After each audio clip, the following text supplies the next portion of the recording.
Hey there everyone, welcome back to Utility Sports. Really excited for today's video where we're going to revisit the worst futures in the NBA. Remember, I recorded this style of video prior to the NBA draft lottery, and there are a few adjustments. Of course, the playoffs have progressed a little bit further as well, which kind of changes my perception on some of these teams, specifically teams that have made some maybe win now moves where perhaps they didn't go as far in the playoffs as we would have liked to see, and maybe there are some long-term drawbacks to where this team is currently at. And there is one addition for sure from the last video I recorded on the worst futures in the NBA, and I'm excited to revisit these because there has been quite a bit of movement as well based on my understanding, some of my intel that I have on certain things going around the league right now. So I'm very excited for this video. If you are as well, make sure to smash that like button.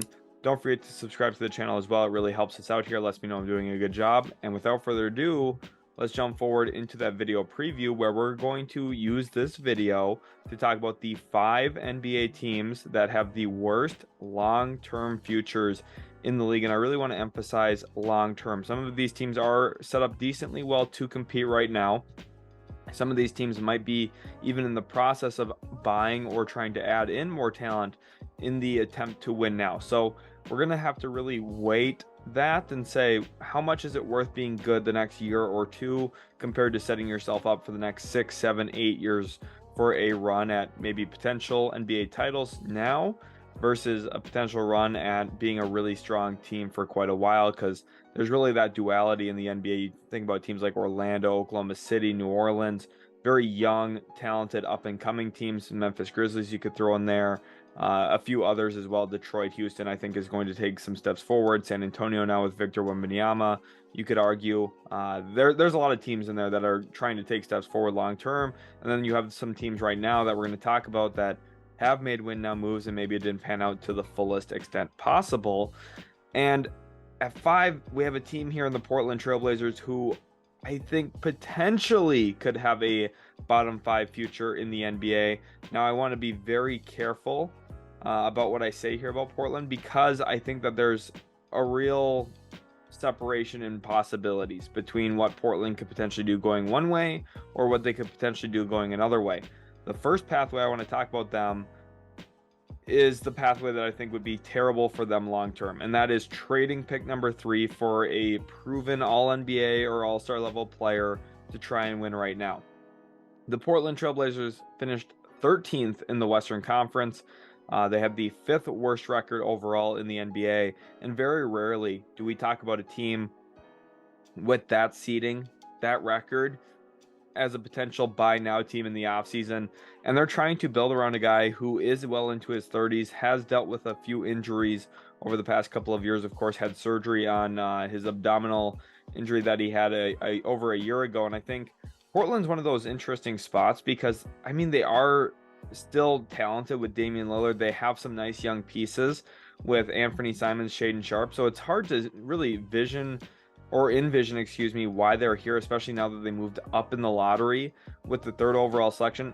For reference, on my pre-lottery video, they were ranked 3rd. So the fact that they moved up definitely did bump them down here a little bit, because I had a few more questions about, hey, if they're picking 5th or 6th this year, depending on if they move down in the lottery a little bit, if a team were to jump them, what does that theoretically look like?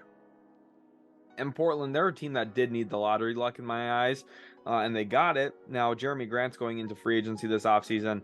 I think the contract he was playing on, around $20 million a year, is more than fair for him. My expectation, though, is Portland and GM Joe Cronin gives him a bigger deal than that, which I think would be a slight overpay.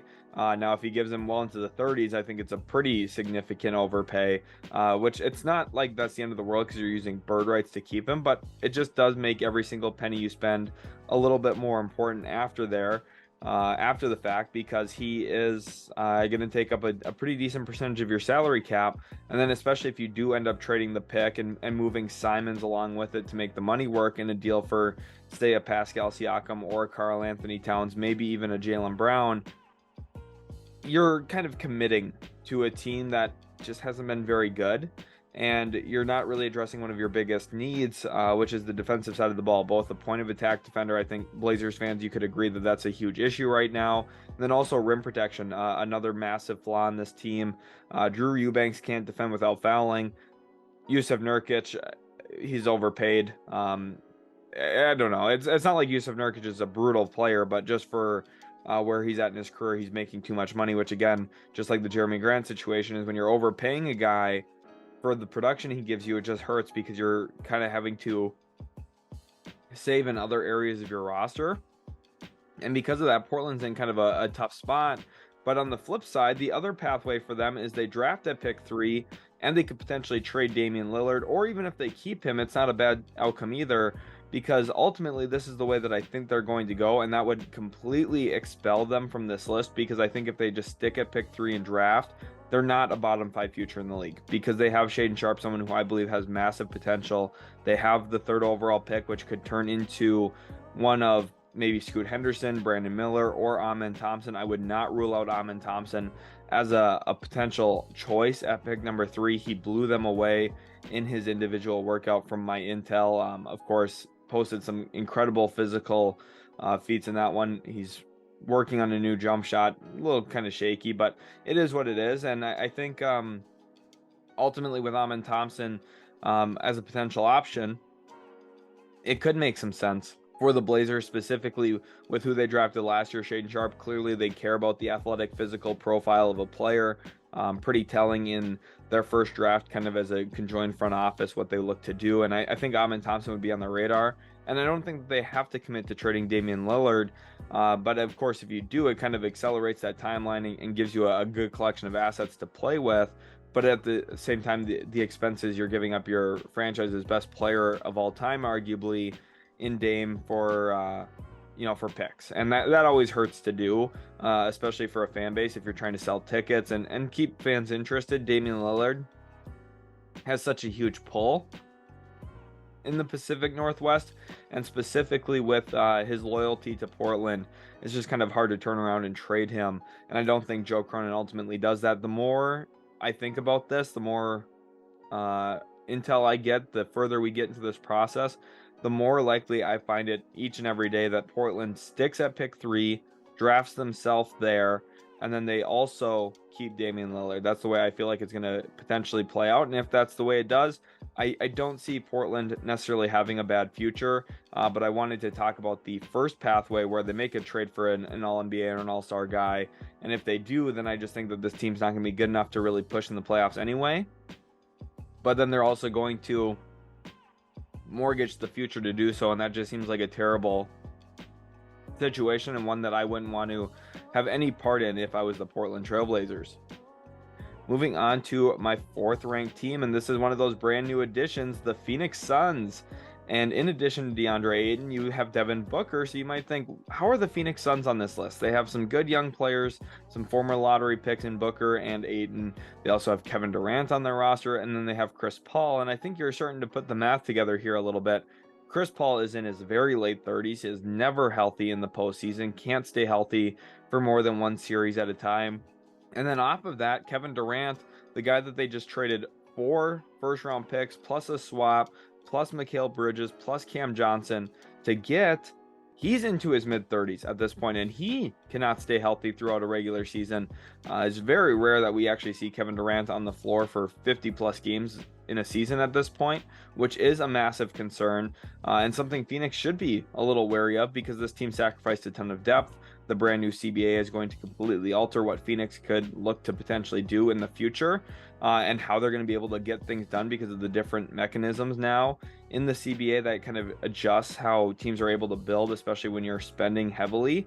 And really their only way to fix some of the mess that they have now is by trading DeAndre Ayton for depth, which always feels bad when you're trading the former #1 overall pick, a player you took before Luka Doncic in the 2018 NBA draft. You're trading him for depth pieces. And is that something Phoenix should actually look to do, or do they stick with the big 4, or does Chris Paul maybe find his way out via sign and trade where the Suns bring in a different point guard, maybe a Fred VanVleet? I know there's going to be some interest there in Phoenix's camp for Kyrie Irving. And the question then becomes, is this team good enough to win now? versus how much did they mortgage of the long-term part of their team. Because you look at Mikal Bridges, what he's been capable of in Brooklyn in terms of scoring the basketball in the short stint he's been there. And I think Phoenix does have some internal regret about the trade, specifically with the hindsight that we now have that they were a second round exit anyway. Last year they were a second round exit, and this year they were a second round exit. Now you could say, yeah, last year they didn't play the Denver Nuggets, who look like an absolute juggernaut right now, and that's 100% fair. They did win 2 games in the series, but again, if your entire aspiration of trading for Kevin Durant is to lift you to winning an NBA Finals, the reality is they did not win an NBA Finals. They didn't even get to the conference finals, which Kevin Durant has not advanced to the conference finals since he was playing for the Golden State Warriors. Kevin Durant, since leaving for Brooklyn to begin with, has only won 2 playoff series, and one of them was this year with the Phoenix Suns. The last one was when James Harden, Kyrie Irving, and Kevin Durant were all healthy and they beat the Boston Celtics. Of course, there's been some bad luck in there. Phoenix, it's not like Kevin Durant's the problem, okay? But there has been some serious playoff shortcomings, including getting swept last year in the first round by the Boston Celtics when he was still playing for the Brooklyn Nets. So you have to look at Kevin Durant for what he's shown you more recently, which is still a fantastic player, a top 10 player in the world, no question about it. But in the playoffs, with where the league's currently at, Kevin Durant himself does not lift you above the competition. He does not. And that's the one issue that I see with Phoenix right now, is not only are you going to be reliant on him to do that for you, but you're also very thin outside of it. And for a team that is going to really struggle with injuries, Devin Booker misses a decent amount of time every single season. Kevin Durant misses a good amount of time every single season. Chris Paul, you cannot count on to stay healthy. 3 of your big 4 can't stay on the floor, and if you trade Ayton for depth, well, then 3 of your big 3 can't always stay on the floor, and that's a huge problem, a huge concern. They also fired Monty Williams, which I don't think was necessarily the issue there. Of course, after some brutal elimination games the last couple of years, it's understandable the reason that they did make that move in terms of like what the results actually were, but firing Monty Williams has not made them better. Okay. And yes, you do have Devin Booker. That's your one saving grace on why you're not higher on this list, because the Suns don't have draft picks to trade now. They don't have young players to give up in deals. They're very, very thin. In fact, they're laser thin. And I would also say that with Devin Booker, if he doesn't stay healthy moving forward, we could see the Phoenix Suns be a team that at some point potentially could miss the playoffs if the right circumstances were to play out, such as Durant being injured, Booker missing a good amount of time, 20 plus games. Is it possible that the Suns, in a stretch where maybe Durant and Booker don't play each, say they don't play 10 games, is it possible the Suns were to go 0-10 in that stretch? It kind of reminds me a little bit of the New Orleans Pelicans this year, who you would think of the Pelicans as a deeper team, but they're so young that maybe that depth's not quite ready yet. But Phoenix, like, very reminiscent, because when New Orleans had Zion out and Ingram missed some time, they went 0-10 in a 10-game stretch, losing 10 straight games. I think Phoenix could realistically, in the right circumstances, find themselves in a similar spot, and that's how New Orleans missed the playoffs this past season. Could Phoenix find themselves in that situation at some point? I think it's possible. I wouldn't call it probable, though, but I do think it's not out of the realm of possibility. So I'm very interested to see how this team goes about rebuilding and kind of retooling around Durant and Booker. The one silver lining, Durant and Booker together are very, very, very good.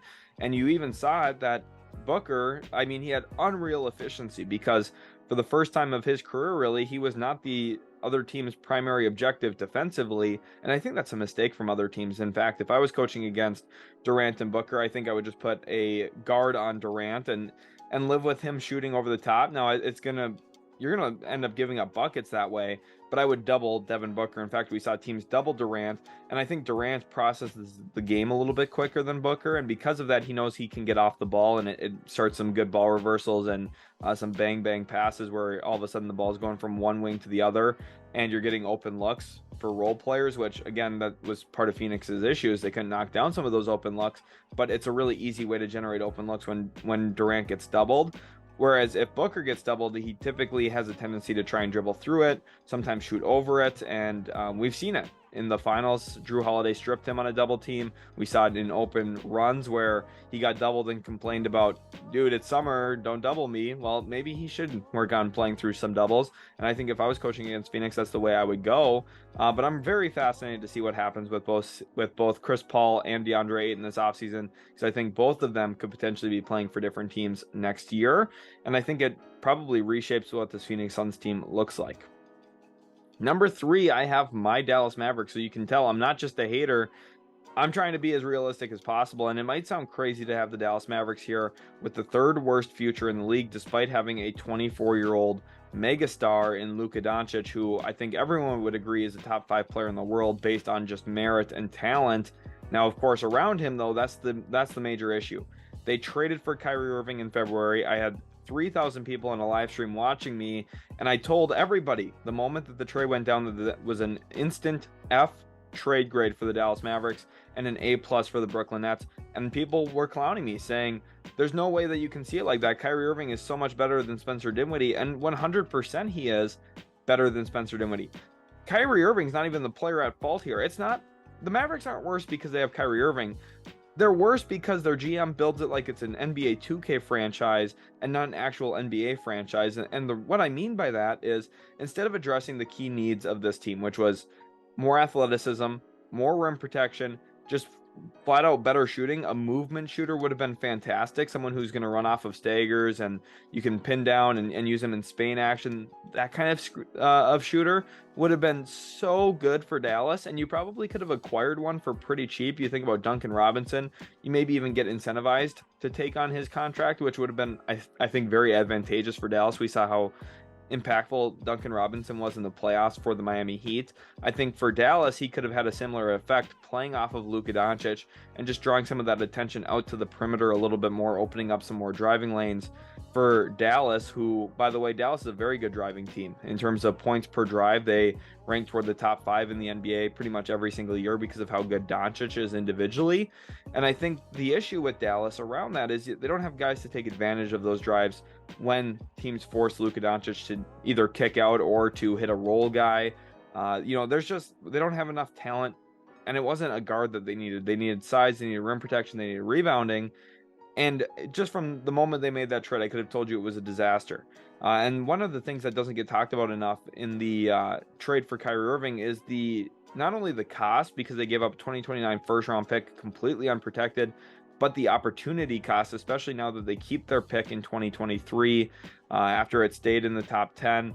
The biggest issue is Dallas, had they just been patient, maybe they roll into the playoffs, or even if they miss the playoffs, but say they have pick 13 and it conveys to New York. That sounds like a terrible situation, but realistically it would not have been, because they would have had their 2024 first tradable, they would have had the 2026 first tradable, the 2028 first tradable, and the 2030 first tradable. They would have had 4 tradable first round picks plus salaries to get the deal done, whether that's Davis Bertans, Tim Hardaway Jr. They would have still had Spencer Dinwiddie at that point, Dorian Finney-Smith, a player that a lot of teams would have loved to add still going into this offseason.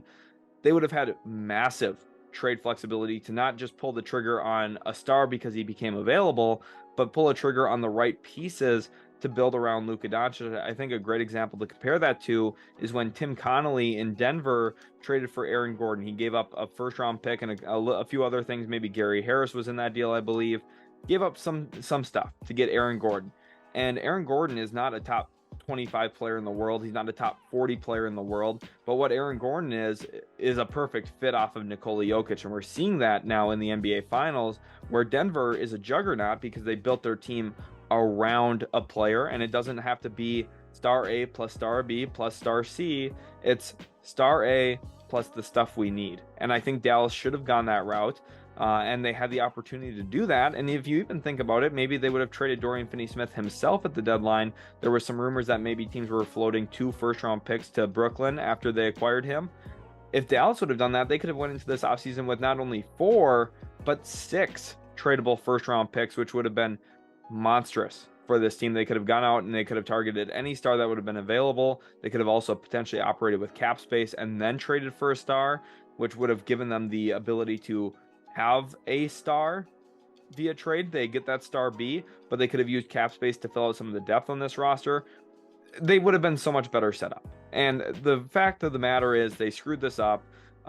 They had a bunch of opportunities over the last 3 years to improve this team and build it in a way that makes long-term sense. Pretty much at every single place they could have turned right and made the correct decision, they ended up turning left and going the wrong way. They let Jalen Brunson walk in free agency. They traded Kristaps Porzingis for pennies on the dollar. He ended up having a great season for the Washington Wizards. You just look at they had free agency cap space, and they ended up retaining Tim Hardaway Jr. on a deal that I think most people would look at as a pretty negative contract right now in terms of the money per year, instead of going out and signing a guy like DeMar DeRozan, who they could have fit into the Bucks. Pretty much everything Dallas has done has been incorrect, and for that reason, I think Luka Doncic will request a trade at some point. I also think that the Mavericks are going to continue to screw stuff up because they have not proven to me to have the ability to fix any of their mistakes. And in fact, they typically double down on their mistakes, and then they end up trading the player again and again and again. Pretty much every single year, they make trade after trade after trade. Very active at the deadline, Nico Harrison has been, and they're going to continue that pathway because there's going to continue to be pressure on them to win, and they keep screwing it up. And the more they screw it up, the deeper they dig the hole, and they're just in a terrible spot. They really are. And because of that, I just think Dallas is going to have such a bad future long term, despite having Luka Doncic now. I think you look at this team 5 years from now, they're going to be in the year where they're going to have to owe the Brooklyn Nets an unprotected first-round pick. Luka Doncic will be playing in a different NBA city likely, and this team's going to be hunting for the next star that they want to try and build around because they're not going to have their current one anymore.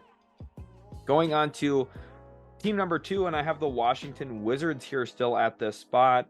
I had them second in the last one I recorded of this as well, and you might look at that big three and say, well, Porzingis, Kuzma, and Beal should theoretically be pretty good. The issue is they weren't, and they have a lot of decisions to make this offseason, specifically centered around Porzingis and Kuzma, who are both free agents. And Kuzma is going to get a bag. I think Porzingis is going to get paid pretty handsomely as well. And they have a brand new president of basketball operations in Michael Winger, who's not only overseeing the Washington Wizards, he's also overseeing the Capital City Go-Go, the G League affiliate, and the Washington Mystics, the WNBA team. So he's got a lot on his plate. I think they're paying him very handsomely to run all the teams and really kind of control the show there. And I think he was a fantastic hire for the Washington Wizards because he comes from a long history of success, especially as a decision maker, former GM of the Los Angeles Clippers. That's where they just pried him away from. And he has a good track record of building good teams. And I think he's going to make smart decisions along the way. And I trust him to do a lot of the things correct that he needs to do. We'll see how it all plays out, though. I think that there's going to be a lot of concerns about committing to this team. If he commits to Porzingis and Kuzma, I think this team is going to have some long-term issues. This team was not very good this past year. Beal's on one of the worst contracts in the NBA, and I don't know. I just don't see a pathway that this team ends up being very good unless Michael Winger finds a way to trade Bradley Beal this offseason to a desperate, hungry team. And if he finds a way to do that, for the love of God, please don't be the Dallas Mavericks, by the way. If he finds a way to do that and send Beal somewhere, he kind of gets them out of this entire mess. And if he can get assets for it, even better. If he just gets out of Beal's contract, period, and it's not like that much coming back, still good. But if he gets assets, like meaningful assets back, it's an absolute home run. And if Michael Winger can pull off some of that magic, then all of a sudden the Wizards are maybe back in business. But as of right now, I don't see that as a very good likelihood. So they're either at the crossroad where they let Porzingis and Kuzma potentially walk for nothing, or they get a small return via sign and trade, or they lock themselves into them and then maybe draft Anthony Black at pick 8, and then that's kind of what you're sitting with. And it's not bad. Like it could be worse, which we're going to talk about here in a second. But the Washington Wizards, I just don't love where they're currently at, and I think all the points that I laid out are pretty understandable reasons as to why. And then we go into my team with the worst future in the NBA, and that is the Chicago Bulls. And I almost feel bad about this one because they've made some decent decisions, but you look at this team in general, and I'm just not sold on anything that they really have. going for them. Nikola Vucevic is an unrestricted free agent this offseason. If they pay him $20+ million a year, I'm going to be unrelenting during my NBA free agency live stream that I will be live on the channel for this July 1st. And also, I think June 31st or June 30th, whatever day free agency starts on. But Lonzo Ball, I think, is part of the reason why I have the Chicago Bulls here, because I really like Lonzo as a player. And I think Lonzo was a fantastic move for them when they brought him in. But unfortunately, he just hasn't been able to be healthy. And there's some skepticism right now around the NBA with some of the intel that maybe he doesn't play again. And I think that is a legitimate risk. You look at players who have underwent similar surgeries, sustained similar injuries. Not a lot of them make their way back into the NBA. So if Lonzo Ball does, it would be monumental for them. But what is he going to look like? Is he going to be the same defensive beast that he was before the injuries? And if not, then you're getting really mitigated value for what he is as a player. Now, I think he'll still be able to knock down perimeter shots. I still think he's going to be an overall good passer, of course, good connector on offense, but he's really the guy that they kind of needed. He was the linchpin for the entire kind of process that they set up, and their entire goal of what this team was supposed to be: a high-paced, really fun offensive team that had two elite defensive guards in Lonzo Ball and Alex Caruso to kind of complement their other star players in DeMar DeRozan and Zach LaVine. And unfortunately, with Lonzo being out and then Caruso missing some time a year ago as well, we kind of saw some of the flaws of this team really in firsthand fashion. And the Bulls were just significantly worse after some of those injuries really kind of derailed their year. And then you look at DeMar DeRozan, who is above 30 years old, and I still think a very good player. I think the Bulls should probably look into trading him to see if they can recoup assets, because remember, they don't even have a first-round pick this year. They owe pick 11 to the Orlando Magic, so the Bulls will not be making a pick in the first round this draft, and because of that, there's not really this infusion of young talent that you can count on. The Bulls don't have cap space. They're not really in a spot to add talent unless they can find a way to either sign and trade Vucevic somewhere or just retain Vucevic. That's the talent that they're kind of keeping then. And even then, this team hasn't won a playoff series since committing to DeRozan and LaVine. LaVine is on a mammoth of a contract. I ragged on Bradley Beal's contract. Zach LaVine's is very similar, okay? And the Bulls owing Zach LaVine that much money. I mean, Zach LaVine has never won a playoff game in his career, I believe. Or not won a playoff game, excuse me, a playoff series. And because of that, that's like a massive red flag for committing that much money to a guy. Now, don't get me wrong, individual talent level is definitely there. He's an incredible hooper. He can put the ball in the hoop better than 99% of the NBA, which you might think, well, that's a player worth paying. I understand that, but there's other elements to the game as well, like defending, getting others involved, elevating the play of your teammates by maybe putting pressure on a defense, kicking out to them, opening up certain elements of the game to them. And I don't know if Zach LaVine is necessarily the elevator like that you've seen from other top-end echelon players in the past. And I think Chicago, with just very limited assets moving forward, they owe the Spurs their 2025 first-round pick already for the DeMar DeRozan sign-and trade. They're just in a very tough spot. And it's just one of those things that, realistically, they aren't in a position of power to add a lot of talent. And I think that they're just long-term, they're kind of committed to this team. And I think this team is not going to age very well with Lonzo's injuries, currently Vucevic and DeRozan's ages.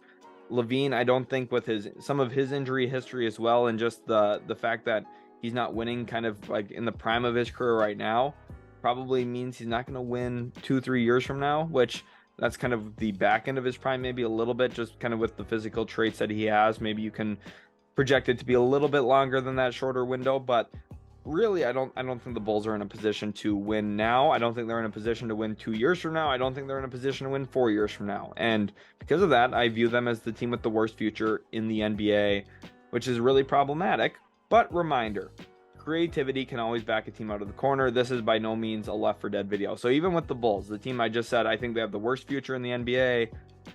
That's as of today. That's as of June 2nd, the day that I'm recording this, okay? It doesn't mean that they're going to be terrible forever. And even by July 2nd, after the first day of free agency and after the draft, maybe they make some crazy moves that I'm not suspecting. and they completely overhaul the team or give it a good facelift at least, and change what I'm looking at. And some great examples of that in the past. The Heat found a way to get Jimmy Butler when most people thought that the Heat wouldn't be able to go out and sign a guy like Jimmy Butler because of some of the cap space restrictions. Pat Riley found a way, got Jimmy Butler into the building, and since then they've played in 2 NBA finals. Another example, the Warriors were not a big market. They, were kind of a team that was frisky at times, but never really made a lot of noise, especially in the more recent memory of them before Steph, Clay, and Draymond. And then they drafted Steph Curry at 7 because the Wolves passed on him at 5 and 6. They drafted Klay Thompson outside of the top 10, forming the best backcourt shooting combination of all time. And then they also found Draymond Green in the second round, an absolute steal out of Michigan State. So that's another great example of, hey, look, this team maybe wasn't in a position. They didn't have a high-end asset. They didn't have picks number 1, 2, or 3 in a draft, and they still found ways to improve their roster and take significant steps forward. So I'm not ruling out other teams from this video being able to do it. I think, like, for example, Dallas. If Dallas does a great job finding maybe some talent in the second round this year, maybe they stick at pick 10, draft Derek Lively, and he ends up hitting big time, then the Mavericks maybe fix all of the issues pretty quickly, actually, because if Jaden Hardy takes a step forward, Josh Green adds a little bit more talent to his game and becomes a little bit more consistent and stable for them. Kyrie Irving, maybe he stays, and they add Derek Lively and he ends up hitting, that you're looking at a pretty good core, actually. But there's just like a lot of stuff that has to go right to get there, which is part of my concerns. And then another great example, Sam Presti traded Paul George for Shai Gilgeous-Alexander, a boatload of picks, and Danilo Gallinari. So maybe if you are the Dallas Mavericks, if it comes down to trading Luka Doncic, obviously it hurts to give up such a high-end player, but maybe the collection of assets you get back puts you in a position to kind of retool the team and build up from the ground again in a way that maybe is a little bit better for long-term team success, although I doubt it. But you could at least maybe argue that point a small amount, which is why I included that as an example. I really hope you guys did enjoy this video. I feel like I spent a lot of time looking through the teams in the league and really breaking down which ones were in good spots, which ones were in bad spots. Remember, I have a best futures in the NBA video up on the channel as well, so I really recommend checking that out. I hope you guys did enjoy. If you did, make sure to leave a like, subscribe to the channel for more content like what you saw in this video, hit that notification bell, and we'll catch you in the very next Utility Sports video.